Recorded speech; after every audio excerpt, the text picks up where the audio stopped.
শোনো, তোমরা যারা 5 ওয়াক্ত নামাজ পড়ো এবং তোমরা যারা পড়ো না, তোমরা যারা ভেবে নিয়েছো যে সিগারেট খেলে মুসলমান থাকা যায়, মদ খেলে মুসলমান থাকা যায়, সুদ খেয়ে মুসলমান থাকা যায়, মিথ্যা বলে মুসলমান থাকা যায়, ঘুষ খেয়ে মুসলমান থাকা যায়, মারামারি করে মুসলমান থাকা যায়, আরেকজনের স্ত্রী আরেকজনের মেয়ে ওদের সাথে জানা ব্যভিচারে লিপ্ত হয়ে মুসলমান থাকা যায়। তোমরা জেনে রাখো, নামাজ না পড়ে মুসলমান থাকা যায় না। তোমরা জেনে রাখো, নামাজ না পড়ে মুসলমান থাকা যায় না।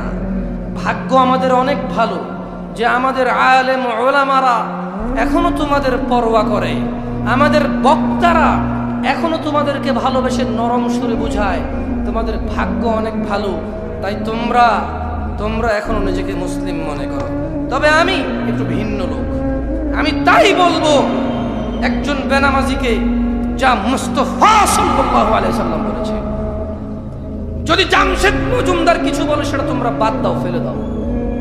যদি মুহাম্মদ সাল্লাল্লাহু আলাইহি সাল্লাম বলে মেনে নিবে তো?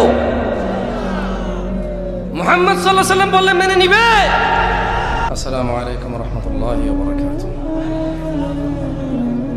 আলহামদুলিল্লাহ, ইন্নাল হামদালিল্লাহ নাহমাদুহু ওয়া নাস্তাঈনুহু ওয়া নাস্তাহদিহি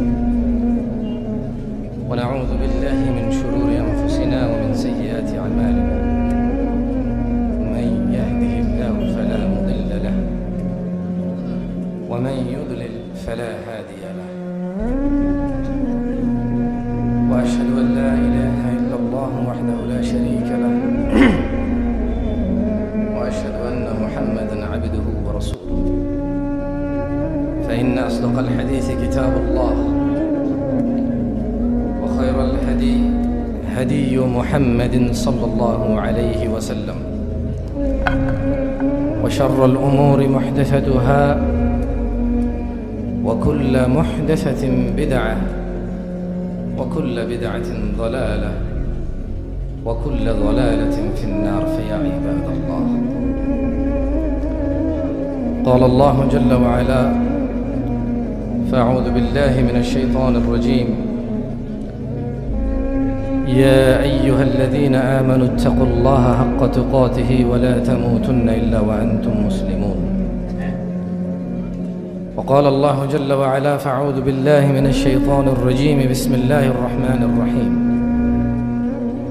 يا أيها الناس اتقوا ربكم الذي خلقكم من نفس واحدة